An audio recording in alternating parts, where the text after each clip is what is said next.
Shalom, shalom. First and foremost, we give all praise to Yahweh, Bahashim, and Shai, Bahashim, Kakadash. We give double honors to our apostles and others being millstone. Also say shalom to all the Akim there preachers truth and all true series, brother Tazwan Kabar from the Jeebus Miami camp. All right, back with another video through the spirit. All right, once again, I want to give all praise to Yahweh, Bahashim, Yahweh Shai, Bahashim, Kakadash. And double honors to our apostles and elders being millstone. I'll say shalom to all the Akim there preachers truth and all true city. And before I start the video, I want to touch upon the true names of the Heavenly Father. His son start with the Heavenly Father, who they so-called call God. The true name is Yahweh.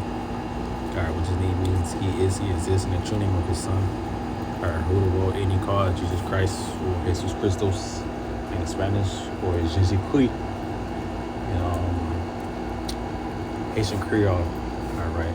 The true name is Yahweh Shai, all right, which his name means he said be the universe pretty soon about to do according to prophecy. And speaking about Yahweh Shai, and I'll just meditate upon him. I was reading Daniel chapter 2, all right, about the statue and that stone, all right, towards the end, all right, that represents Yahweh Shai, taking down, the statue, all right, representing when he comes, all right, for his second coming, all right, he's going to take down this rulership, all right, the last part of the rulership, all right, the revised Roman Empire, okay, and that represents America, all right, you can see the ties and the resemblance, all right, with America and ancient Rome, and also too, he's also is going to take down these other nations too, that is ruling upon the earth, okay. When he arrives, all right, so we can talk about a realm, and it's basically saying a realm and another realm. All right, it's gonna be a realm against another realm, the spiritual realm against this physical realm that's going on right now. All right, and what came into my mind was 2 Corinthians 13. All right, when it goes into the realm, and when your house like crack those clouds, as the scripture say, all eyes shall see. All right, why? It's because of the fathership. Okay, that fathership is going to be so big that the whole world is going to be able to see it, and also too, people are going to broadcast this moment. All right, it's really what you would call a lifetime moment. And all right, as I begin, it's like I'm gonna start off with 2 Corinthians 13. 2 Corinthians 13, because this is a vision that the Lord blessed Ezra to see about what's about to come real soon. As we see the days and days drawing nigh, and as we see the prophecies are stirring up, and the signs are stirring up. It's 2 Corinthians 13. 2 Corinthians 13, verse 1, it says, "And it came to pass after 7 days, I dreamed a dream by night, and lo, there arose a wind from the sea, and it moved all the waves thereof, and I behold, and lo, that man waxed strong with 1,000 heavens. And when he turned his countenance to look, all things trembled that were seen unto him." And all these, everything is going to tremble, all right, within the coming of Yahweh Shai, because it's a realm, entering another realm. People are going to be scared. People are going to think it's an alien invasion, as Esau tried to portray, all right, through his deception. Okay. It says,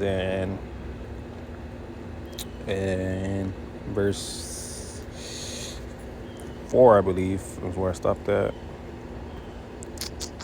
Yes, and whensoever the voice went out of his mouth, all day burned. I heard his voice, and like as the earth failed when it filled the fire.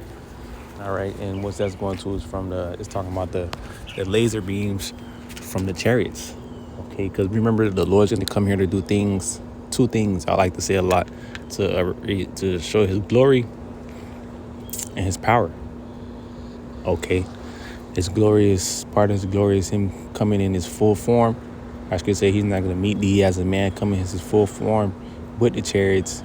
All right, the angels coming to deliver the elect members out of this, place in wicked world before the dire destruction of World War III and the nukes. All right, because remember, the chariots are the Noah's Ark and vehicle salvation in these times. And it says, and after this I beheld, and lo, there was gathered together a multitude of men out of number from the four winds of the heaven to subdue the man that came out to sea. It says, but I beheld, and lo, he had graved himself a great mountain and flew upon it. But I have seen the region, a place whereout the hill was graven, and I could not. And after this I beheld, and lo, all they which were gathered together subdued him, but were sore afraid, and yet durst fight. What is going to all these nations? All right, within his coming, they're gonna see this chariot. All right, within the midst of World War III, because that's when the Lord is gonna come. All right, as it's states in Joel chapter 3, when the Lord is gonna gather all these nations in the Middle East, but within that, the Lord is gonna have Yahweh Shai come within the midst of that to do all of them. All right, and these nations know that, henceforth why they have the term, or that one president say, or something about damn, I forgot. Slipped my mind. Slakia. Something about common. If we all have a common enemy, we have to come together and go against something like that. Jake forgot. But they have Space Force. They're constantly watching space and trying to build nukes up there and stuff like that. All right, because they know it's gonna be a time where, all right, it's gonna where your house is gonna come and crack the clouds. All right, they already see the chariots. All right, roaming the skies. All right, they even tried to shoot one with not too long ago. It was a Hellfire missile, and that thing just basically just grazed the UFO, but the script, the chariot just kept on moving. Anyways, but that's gonna happen where all nations are gonna try to fight against Yahweh Shai, even though they know they not gonna win, and they know they're scared. They're still gonna try to go after her. So then, lo, as he saw the violence of the multitude that came, he neither lifted up his hand, nor held sword, nor any instrument of war, but only I saw that he sent out his mouth as it has been a blast of fire, and out of his lips a flaming breath, and out of his tongue he cast out sparks and tempests. All right, going more in depth into those chariots, as outside is not gonna do any heavy lifting. All right, you're gonna have the chariots do all that work. All right, laser beams, zapping. All right, increased fire within fire from the nukes and fire from the chariots.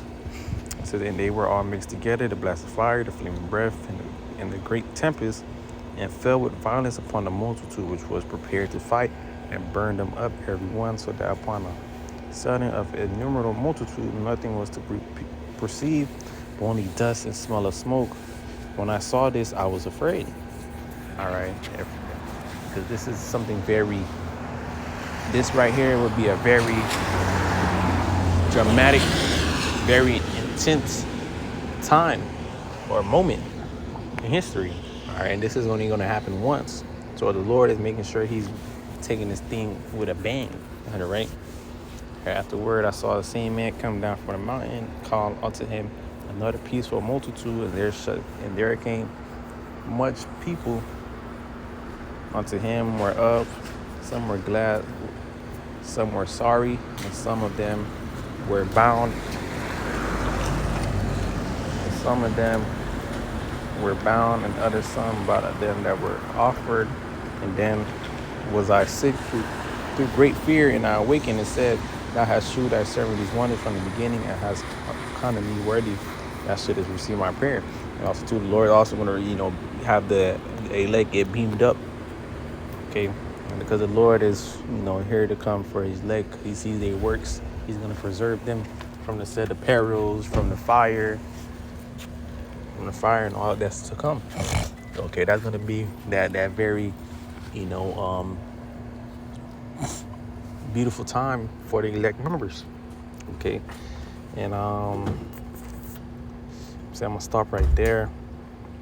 Yeah, I'm gonna stop right there because once again, Andrews was able to see this vision, all right, which really was a vision of what's to come. All right, and let me get why am I thinking like that? Revelation 1. Let me see if I can fix the font.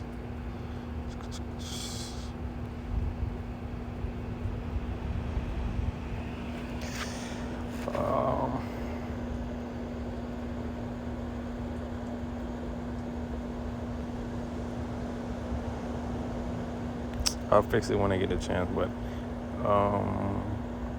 matter of fact, chapter blue. What day? Let me see. All right, there's Revelation 1 verse 7. It said, "Behold, he cometh with clouds, and every eye shall see him, and they also which pierced him, and all kindreds of the earth shall well because of him." So I'm on. All right, even to those, all right, who pierced him and saying, let his blood be upon us. They're going to be here as far as reincarnation back in their lots. All right, for the Lord to judge them. All right, to judge them, and they're going to see the coming of Yahushua. All right, everybody's going to be able to see the coming of Yahushua. All right, it's going to be a very great moment. All right, it's going to be broadcasted. It's going to be, you step outside, you can see the chariot, all right, covering the whole earth. All right, it just said he couldn't even fathom where it began, or where it ended. All right, they like to call it the mothership, but really it's the fathership. Yep. Behold, he come with clouds, and earth shall see him. And they also pierced him, all kings of the earth shall well because of him. So I'm on. This is what we're waiting for, man. All right, because it's good to say how our salvation is near. We believe our salvation is near, but also too the destruction is near too. Okay, so all right, Lord preserve us in these times to come, and Lord willing require the elect members. All right, it's gonna be a real good ending of the movie. A realm enter another realm. All right, but Lord, what is video edifying and give all praises to Yahweh, Bahashim, Yahushai, Bahashim Kakadash, the double honors to apostles and others being most on. I'm saying Shalom to all the Akim out there preaching his truth and not true city. I'm saying Shalom.